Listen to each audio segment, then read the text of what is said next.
भारतीय टेलीविजन के इतिहास में दो ऐसे नाम हैं जिन्होंने सिर्फ टीआरपी के चार्ट नहीं तोड़े, बल्कि हिंदुस्तान के हर घर का नक्शा, रीत रिवाज और सोचने का तरीका बदल कर रख दिया।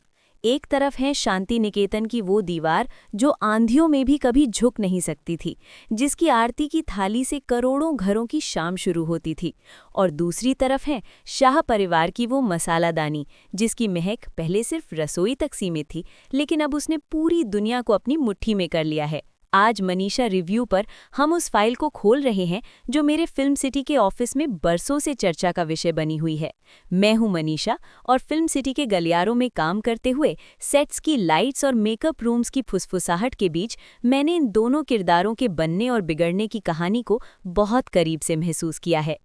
आज हम किसी शो का रिव्यू नहीं कर रहे, बल्कि हम भारतीय नारी के दो सबसे बड़े आर्केटाइप्स का पोस्टमार्टम करने जा रहे हैं। आज सवाल ये है कि आखिर सबसे महान बहू का ताज किसके सिर सजना चाहिए, त्याग की मूर्ति तुलसी वीरानी या फिर स्वाभिमान की नई परिभाषा अनुपमा। फिल्म सिटी के स्टूडियो नंबर 7 के बाहर जब मैं खड़ी होती थी तो अक्सर पुराने क्रू मेंबर्स से तुलसी के दौर की कहानियां सुनने को मिलती थी। वो दौर जब रात के 10:30 बजते ही सड़कें सूनी हो जाती थी। तुलसी वीरानी सिर्फ एक किरदार नहीं थी, वो एक सिस्टम थी, वीरानी परिवार की नींव। लेकिन जब हम महानता शब्द का इस्तेमाल करते हैं तो हमें समझना होगा कि सन 2000 की महानता और 2024 की महानता में ज़मीन आसमान का फ़र्क आ चुका है। तुलसी का जन्म उस दौर में हुआ था जब बहू का मतलब था सहनशीलता। गोवर्धन वीरानी के उस विशाल साम्राज्य में तुलसी का प्रवेश एक पुजारी की बेटी के रूप में हुआ था। ये सिर्फ एक शादी नहीं थी, ये क्लास वॉर थी। सास सविता का वो तल्ख रवैया, बा का वो अनुशासन और गायत्री पायल की वो साजिशें, इन सब के बीच तुलसी ने जो रास्ता चुना वो चुप रहने का नहीं, बल्कि सबको साथ लेकर चलने का था। तुलसी की महानता इस बात में थी कि वो गलत को सही कर देती थी, बिना किसी को तोड़े। उसने मिहिर से प्यार किया, लेकिन जब परिवार की इज्जत की बात आई तो उसने अपनी खुशियों की बलि चढ़ा दी। मनीषा रिव्यू के दर्शकों को ये समझना होगा कि तुलसी का ऑरा किसी सुपर हीरो से कम नहीं था। याद कीजिए वो वक्त जब मिहिर की याददाश्त चली गई थी। एक आम औरत टूट जाती, शायद मायके चली जाती, लेकिन तुलसी ने क्या किया? उसने उस घर को, उस शांति निकेतन को अपने कंधों पर तब तक उठाए रखा जब तक मिहिर वापस नहीं आ गया। यहाँ महानता का पैमाना था त्याग। तुलसी ने अपनी सास सविता का दिल जीतने के लिए अपना पूरा अस्तित्व मिटा दिया। उसने साबित किया कि एक बहू बेटी से बढ़कर हो सकती है।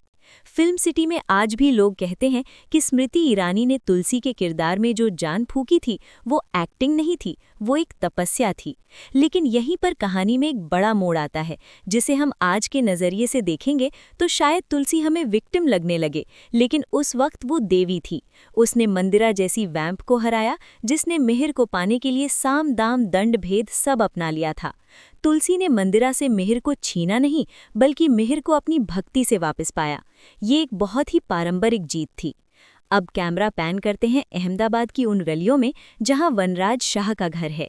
अनुपमा, वो औरत जिसके पल्लू में चाबियों का गुच्छा और आंखों में नमी हमेशा रहती थी।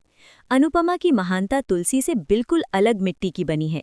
जहां तुलसी ने घर को जोड़ने के लिए महानता हासिल की, वहीं अनुपमा ने खुद को तोड़ने के बाद महानता हासिल की।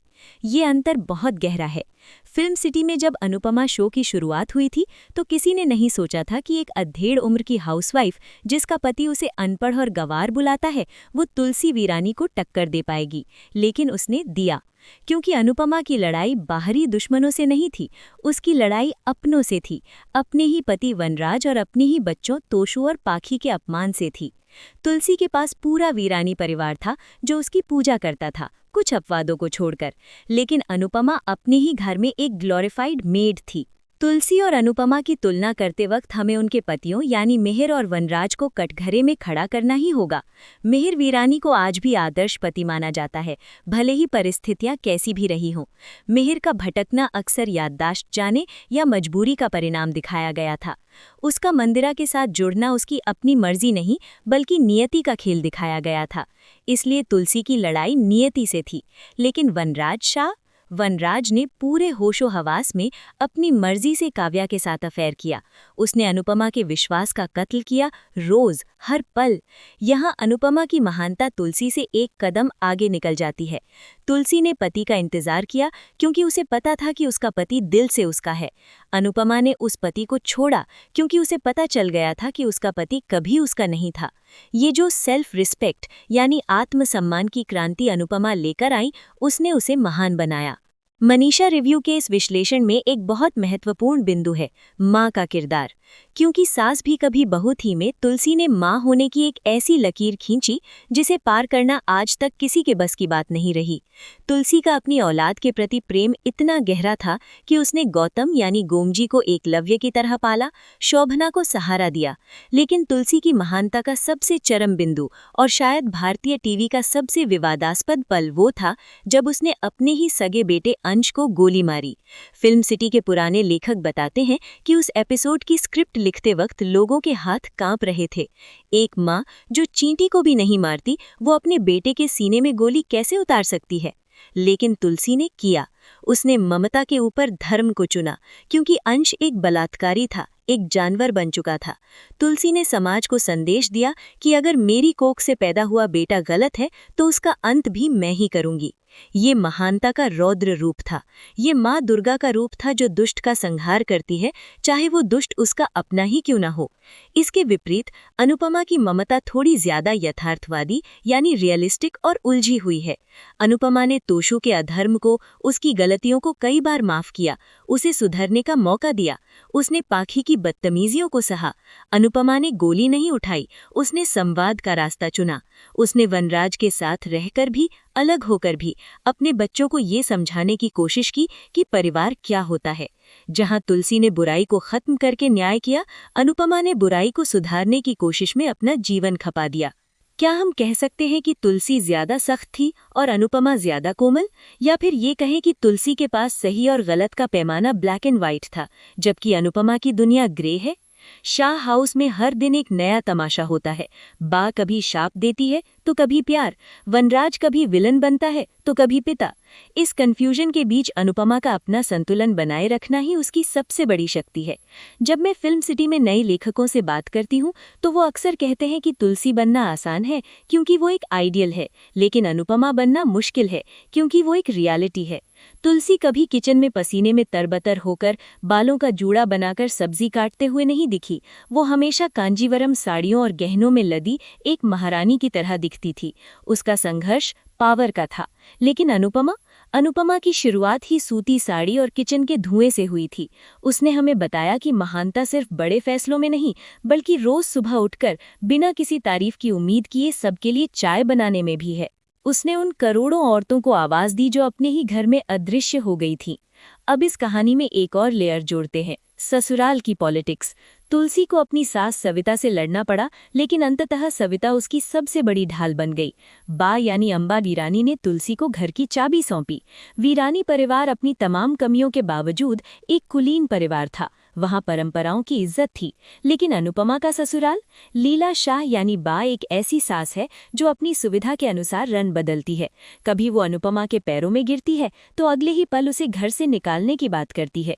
वनराज का ईगो, काव्या की जलन और बच्चों का स्वार्थ। अनुपमा एक टॉक्सिक माहौल में जी रही थी। तुलसी ने एक बिगड़े हुए घर को सुधारा था, लेकिन अनुपमा एक ऐसे घर में थी जो उसे दीमक की तरह खा रहा था। ऐसे में अनुपमा का उस घर की दहलीज लांघना, तलाक लेना और अपनी खुद की पहचान बनाना, ये एक बहुत बड़ा कदम था।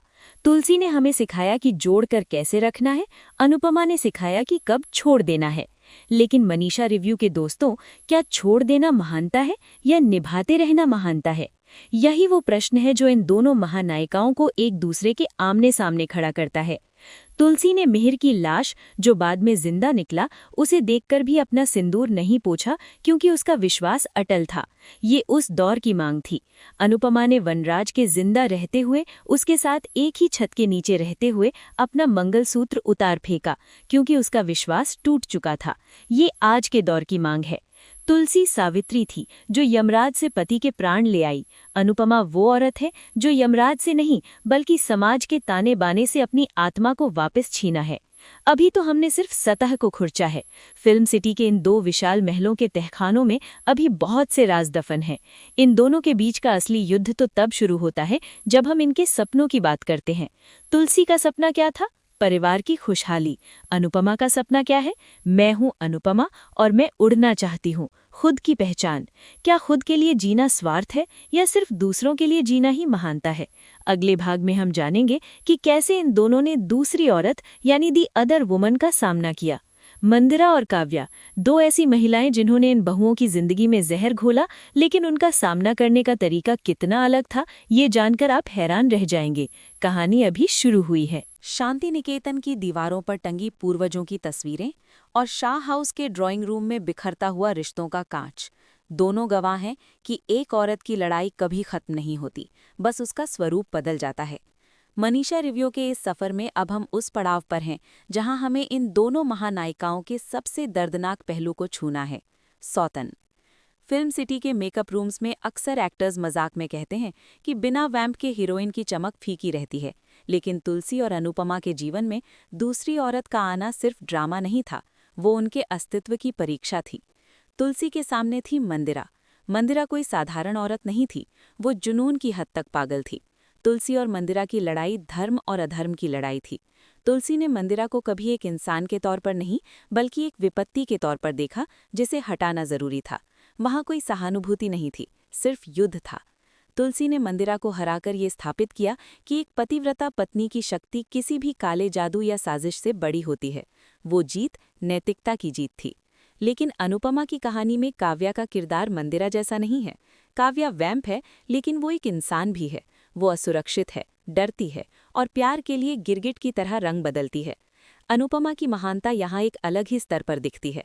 अनुपमा ने काव्या से नफरत नहीं की, बल्कि कई बार उसे सहारा दिया।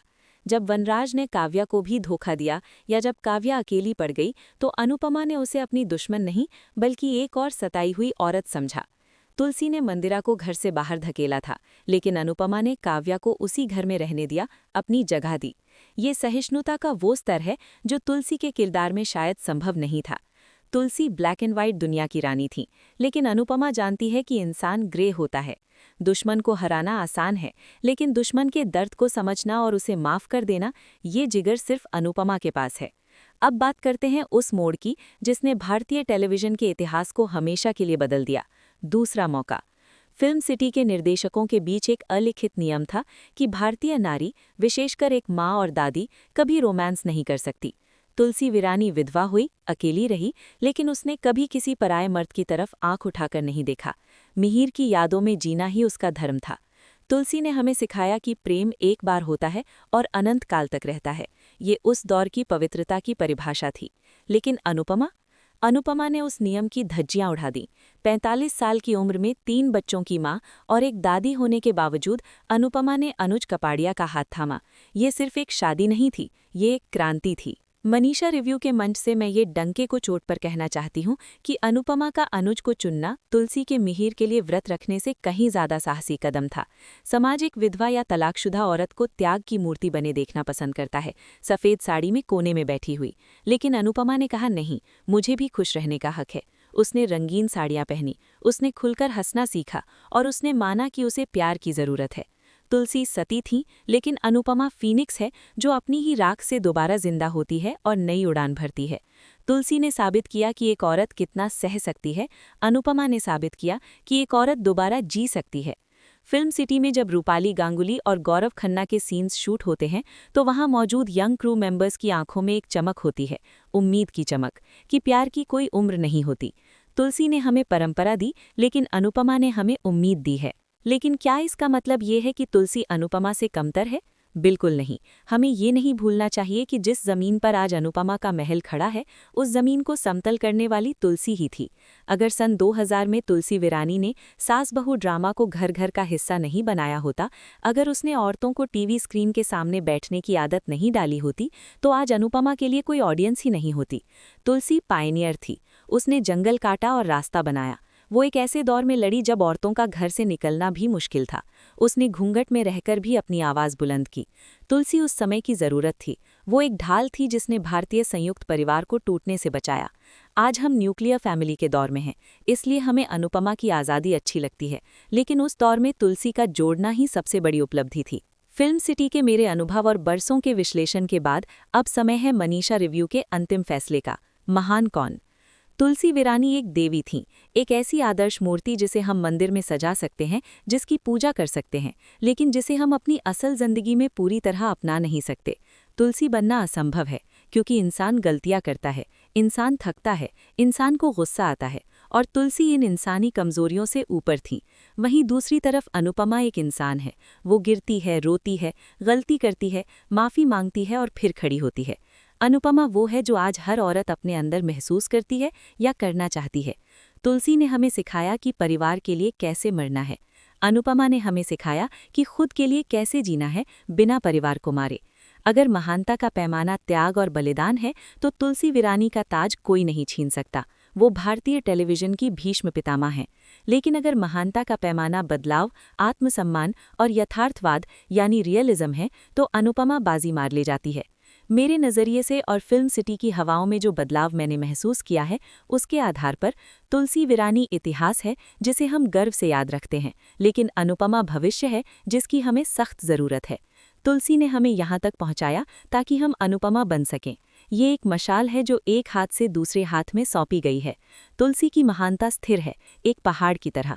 अनुपमा की महानता बहती हुई नदी की तरह है जो अपना रास्ता खुद बनाती है। इसलिए इस जंग में कोई हारने वाला नहीं है। ये जीत है भारतीय नारी के सफ़र की, घूंघट से निकलकर लैपटॉप थामने तक के सफ़र की, रसोई में आंसू बहाने से लेकर अमेरिका जाकर अपनी डांस एकेडमी खोलने तक के सफ़र की। और मैं मनीषा इस बात की गवाह हूँ कि ये सफ़र अभी ख़त्म नहीं हुआ है। शायद 20 साल बाद कोई और किरदार आएगा जो अनुपमा को भी पुराना साबित कर देगा, और तब हम फिर मिलेंगे एक नए विश्लेषण के साथ। लेकिन आज के लिए अपने दिल पर हाथ रखकर पूछिए, आप अपनी बेटी को क्या बनाना चाहेंगे? एक सहनशील तुलसी जो सब कुछ चुपचाप सह ले, या एक निडर अनुपमा जो गलत के खिलाफ अपनी आवाज़ उठाए, चाहे सामने उसका पति ही क्यों ना हो? जवाब आपके दिल में है, और वही जवाब तय करेगा कि असली विजेता कौन है। मैं हूं मनीषा, और आप देख रहे थे मनीषा रिव्यू। फिल्म सिटी की चकाचौंध के पीछे की ऐसी ही गहरी और अनकही कहानियों के लिए जो सिर्फ यहाँ मेरे चैनल पर मिलती हैं, जुड़े रहिए, क्योंकि पर्दे पर जो दिखता है, असली कहानी अक्सर उसके पीछे होती है। इस वीडियो को उन सभी महिलाओं के साथ शेयर कीजिए जो अपनी ज़िंदगी की अनुपमा बनने की कोशिश कर रही हैं, या जिनके अंदर आज भी एक तुलसी जिंदा है। कमेंट्स में अपनी राय ज़रूर लिखिएगा, मैं हर कमेंट पढ़ती हूँ। मिलते हैं अगले वीडियो में एक और नए सच के साथ। जय हिंद।